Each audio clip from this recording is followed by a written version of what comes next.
everybody. Hey, Cousin Internet, it's me, Cousin Todd, with Mama's Comedy Show. And with me is Cousin Alan. Hey, how are you, everybody? Hello, you, the listener. Nice to see you or hear you. Wow, but you're not hearing them. I'm neither hearing them or seeing them, but I hope it's nice for you to hear me. Yeah, how you doing? I'm great. I'm glad. This is my first post-pandemic in the theater. Yeah? I did the convention, MegaCon. Oh, right. Back in the spring, but haven't been here since the pandemic. It's been a mixed bag. Okay. Like, it has been, some nights it's great and we're full, and other nights there's like less than half of the audience. Okay. And I think a lot of that is, it's not just us. Like when I see the other theaters around, right, I'm seeing the same thing, like half full audiences, and I don't know.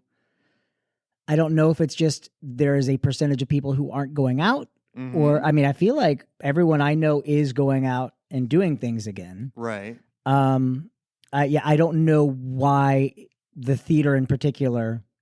I mean, maybe movies are just coming back extra hard. Potentially. I mean, like, well, compared to pre-pandemic, we also had our off nights then as well. So yeah, we did, but it was different. Okay. It was like a different level. Like our off nights then, you know, we would, you know, in a room that seats 100 roughly, our off nights were like just under 50. Okay. And now it's like, I don't know. It's just a different. It's like we're putting out the same show. Right. I mean, not the same. It's different every time, but it's a good show. Like I'm proud of everything that we've done. But yeah, there really is like, and the audiences love it. Like every week, audiences like we have more people returning. But yeah, it's just, and maybe it's, is it expectations? Because when we had that pent up demand and you came back and you're like, oh, of course, there's going to be this enthusiasm in this audience. And because it's not even like the lulls that we would have between seasons. Okay. Before. It's different. It's different. All right. And maybe a lot of that because our host theater here, like we see their numbers are lower. Our friends in other theaters nearby, they're commenting on, you know, more empty seats than not. And I'm wondering maybe Universal and Disney are just doing a better job at retaining people on their property. Potentially, yeah. But I mean, I see iDrive is packed. I mean, it's people out partying. Right. But that brings us to a topic. Let's hear it. That I had mentioned to you just before we started recording. The Orlando Weekly is reporting that Orlando has done it. Yeah. We did it. Finally. We were named the most. Yes. The most overrated and disappointing city in the world for tourists. What in the holy hell? Apparently it's according to TripAdvisor. It says the City Beautiful placed number 1 in a recent report. There we go. We did it. Compiled by a luggage company based in the UK. Luggage company. Okay. Research was done to find out which cities around the world led tourists to experience Paris syndrome. Oh. In which travelers are left disheartened as their vacation destination did not live up to the expectation. So Paris used to have the prize here. Well, I think that's the name of it because it was. But Paris, if it's named after Paris, yeah, Paris should be pissed off at us right now for we stole their title. We're the new Paris. That's what we should say. Orlando instead of the City Beautiful. We'll say Orlando, Florida, the new Paris. The new Paris. Be as disappointed as you were in Paris. So yeah, TripAdvisor. Did they give any reasoning behind this, or did it just like this percentage of people were disappointed? Well, let's see. The assessment my guess revealed is it's Disney. That's my guess. Maybe because they kind of pissed a lot of people off. Yeah. The assessment revealed Orlando had the highest number of complaints with visitors feeling that the city did not deliver the magic they had hoped for. Magic. Already there. Out of over 9,000 reviews, nearly 1 of 5 tourists vented about how underwhelmed and let down they were by their visit to Orlando. Over 19% of visitors left negative comments about Orlando in the reviews on the website. And I'm wondering if Disney has the clout to just say those reviews were about Disney, but for the article, just make it Orlando in general. Ooh, so they weren't gonna badmouth their bread and butter, Right. possibly. Okay. I mean, Disney's got some big dick energy in town. I see that. Over 19% of visitors left negative comments about Orlando in the reviews on the website, as reported by the Daily Mail. I want some details what they didn't like. Most complaints frequently mentioned increased prices at theme parks, large crowds. Yeah. 8.4% of reviews included mentions of rude people, which, I mean, it's a tourist destination, so people from all over are rude. You can't blame us on that. Right. No, exactly. It's not the people of Orlando. I agree. I mean, all these things you've listed so far, I'm like, Disney's the number one culprit in all of those. Like, the number one issue I have with even visiting Disney property is how rude the guests are to other guests. Yeah. Well, it's terrible. There's a sense of entitlement that they have of, I paid this much for a ticket, so fuck you. I'm going to do what I want. And it's been building since pre-pandemic. Like, it's been getting bad, but I can understand why now, when there's all this, quote, revenge traveling, right, when people are just cramming into the parks and Disney's not doing a great job of metering either expectations or how to crowd control. They're cutting back on I'll say this staff. About Disney is I went with my sister and her family maybe a month ago. Yeah. With Disney now, you have to plan your trip months ahead of time. Right. And that's the most, I don't want to do that. No. I want to go there. There were rides that I couldn't even get into line for. Mm-hmm. And why can't I even stand in like a standby line? Right. To get on, because it doesn't exist. They took the option away. Yeah. You should have done that a month ago. On your phone or right. whatever. Yeah. And I'll tell you, when I got the tickets, I went to make my reservation for the park. I was 3 weeks out. Yeah. There were immediately the big parks I couldn't go to. You couldn't even get into the park, let alone your rides. I had to, I could. I wanted to go to Magic Kingdom. Yeah. I had to start off my day at Epcot, and I couldn't go to the Magic Kingdom until after 2. Mm-hmm. Yep. Because that's the way it works. That's their rule. Yeah. Yeah. So the research report analyzed 826,292 TripAdvisor reviews of 100 of the world's most visited tourist attractions. Out of 95 global cities, Orlando had the most negative reviews. Mm-hmm. I'm blaming Disney. I haven't been to Disney since 2020. Which already it had its pandemic measures in place. Right. But I think that was before the, quote, revenge traveling started. That's pre-vaccine. Right. You know what I mean? And so now post-vaccine and the revenge traveling, and it's just a nightmare. And every one of those complaints I know I've had with Disney. I've been to, within the last few months, I've been to Universal, I've been to SeaWorld. Totally manageable experience. Right. More or less the same experience I had pre-pandemic. And I don't think any of those complaints I had at those parks. And the problem is, you're right. It is more than likely Disney is the biggest culprit. Yeah. But what sucks is the rest of, poor SeaWorld. SeaWorld didn't do anything wrong. Exactly. They're just, the little kid sister that's always, tagging along with the big kids. But yeah, they get the wrath of, I'll say this as well. Shitty people are everywhere. Yeah, like as far as tourists go. Mm-hmm. No matter what park you visit, there are going to be people that shit. And this gets into a bigger discussion of what's causing people to be so much more entitled and selfish lately. Right. Is it a political thing? Did the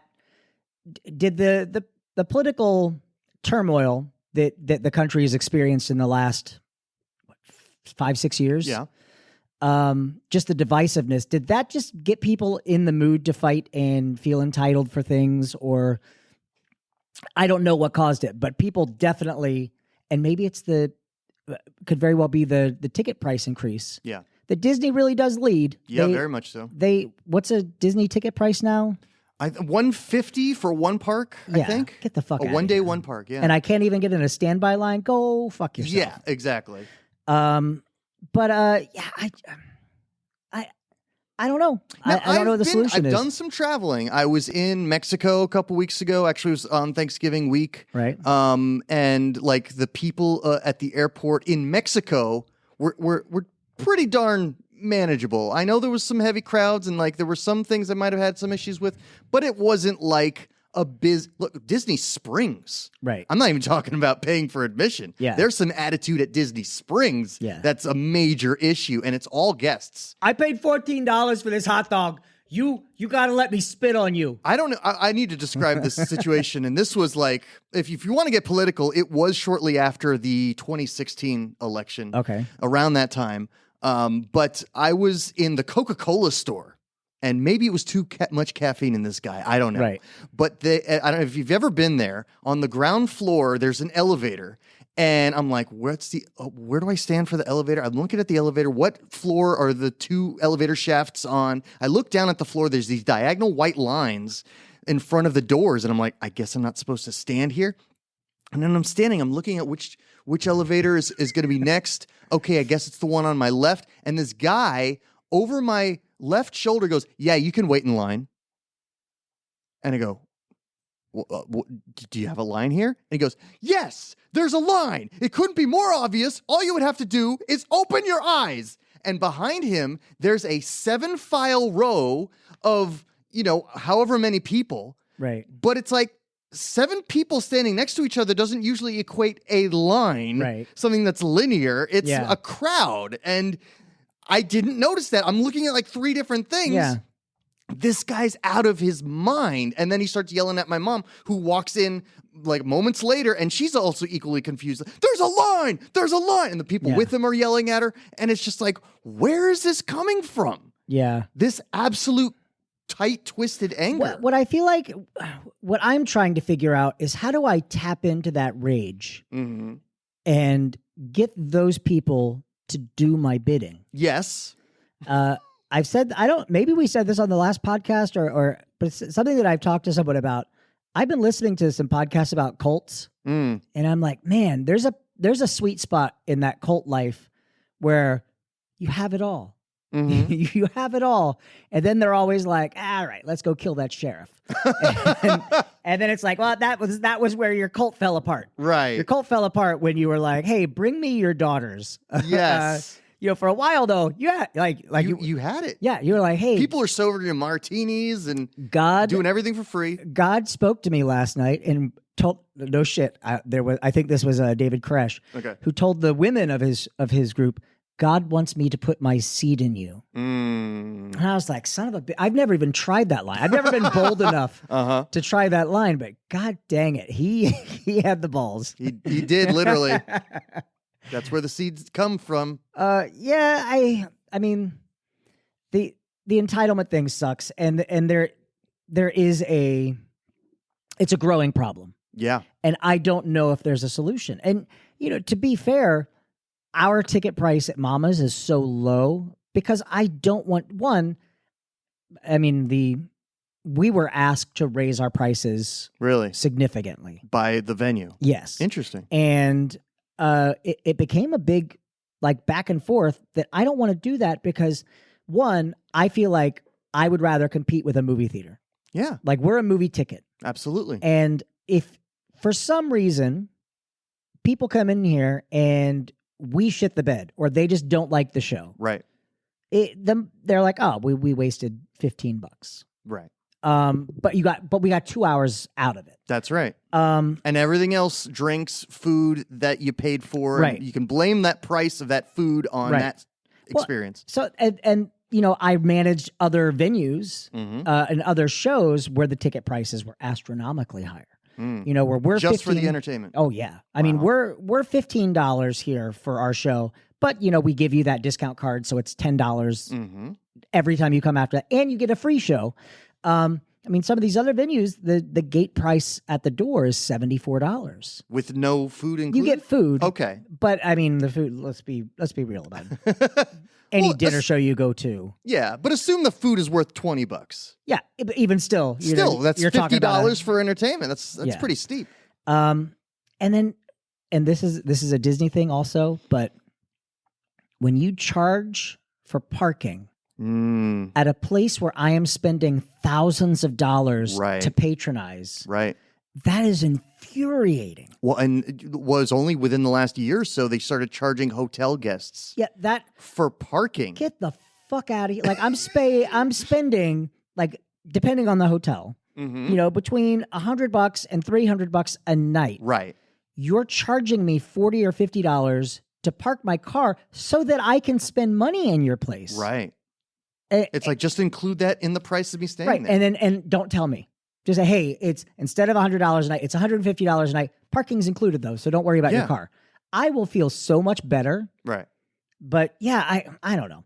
How do we fix America, Alan? How do I take away people's feelings of entitlement? I don't know about that. I just know that on a personal basis, you vote with your feet. If something costs too much, find a different option. Right. And there's so many other options, like us. Yeah. Right? We're reasonable price. That's why we're slow right now. Is we're waiting for those people to walk. They got to figure out. Um, Disney is too expensive. Come here. Yeah. Well, gosh, God, you remember? I have no proof of this, but you remember back in the day, in the early days of TripAdvisor for us, when it was top things to do in Orlando. Right. We were in the top 5. Right. And 2 of those things, or 3 of those other things, were Disney and Universal. And as the theme park or a show within the theme park? We'd gone against Fantasmic, and the Right. minute we passed Fantasmic, Mm-hmm. like it was the very next week. Yeah. I think we'd moved from number 3 to number 2 of things to do in Orlando. Right. We got entirely moved into another category. Okay. Oh, they moved us out of that category. Out of that category. So that we didn't beat out. Oh, it's that Disney dollar again. I have no proof that that's what happened, but it was literally the week after we passed Disney as things to do. Oh, wow. Because I remember thinking it was funny, right. That Disney charges hundreds of dollars and that this little show that makes dick jokes and fart sounds and free parking. Yeah, and free parking. That we passed them in guest reviews. But then they got the last laugh because we can't afford that clout. Okay. Like we can't afford to go, hey, TripAdvisor, we'll stop not advertising with you if you don't There you have it. move Disney into nightlife. Well, we figured it out. They own TripAdvisor. They make sure that they use the word Orlando instead of Disney. And they make sure that Mama's not in any of their categories. We just got put on a kill list by someone listening. Is like, fuck, they found us. They're listening.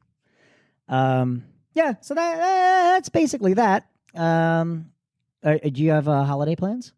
Well, we just got back from an international vacation. We went to Cabo San Lucas for Thanksgiving. My wife didn't want to cook. That's a very American way of celebrating by going to another country. Just leaving, getting out. And but as far as Christmas, we're going to stay home. It'll be relatively chill, I think, by comparison.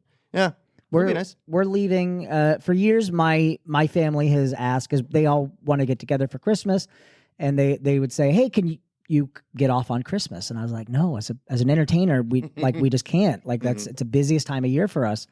But like the past 5-6 years, we've started getting together the week before Christmas. Okay. So normally we go up to Cincinnati, and this year we're all meeting in Asheville, North Carolina. Oh, that's a great place. Yeah. So I'm that leaving in there. Hendersonville. It's a great area. Henderson. I've been there. Yeah. We're leaving on Wednesday to do a week with my family. And nice. Renette, my assistant, my personal assistant, Renette. Okay. She the one that buys you all your clothes? Yeah. And it makes my meals. Yeah. And, her family is Muslim. Uh-huh. So there is no Christmas. There is no, who are we going to spend Christmas with? It's real easy. Mm-hmm. Right. So yeah, we're going up to do that. And, is her family in North Carolina? No, they're here. That's yours. Okay, Yeah. so hers is down here. My brother and his family are in North Carolina. My mom and my sister are in Ohio. Okay. Asheville, someone in the family said, hey, what if we all met somewhere in the middle? Mm-hmm. And I said, great, because normally that's a drive for us because we take our dogs. To Ohio? Yeah. Ooh, that's got to be what Renette and I have done in the past is we will stop at like an Airbnb somewhere halfway. Mm-hmm. like do 2 days, like play with the dogs, go somewhere, go hiking, go find some mountains. And so this time I thought, oh man, this is like an 8 or 9 hour drive. Like this is more manageable. Right. And we're still doing an Airbnb, but like we're just going up 2 days before everyone else. And we're staying at a cute Airbnb that's got a little doggy bar and fenced in backyard so the dogs can run around. I really want them to see snow because they've never seen snow. The dogs. Yeah. Okay. Do you have dogs? I do not. No. We my family has 2 guinea pigs and a parakeet. Don't put a guinea pig in the snow. No. But or a parakeet. No. My older dogs, or the ones who are gone now, when they got in the snow for the first time, it was the most like amazing thing to watch because you see a dog jump into this snow and have this frozen moment of what the fuck is going on, and then a minute later they are rolling and running, and it is the most like they're having the time of their lives. Right. That's funny. Yeah, so I'm hoping. I don't think I'm gonna, unless I drive, like 45 minutes north to the mountains.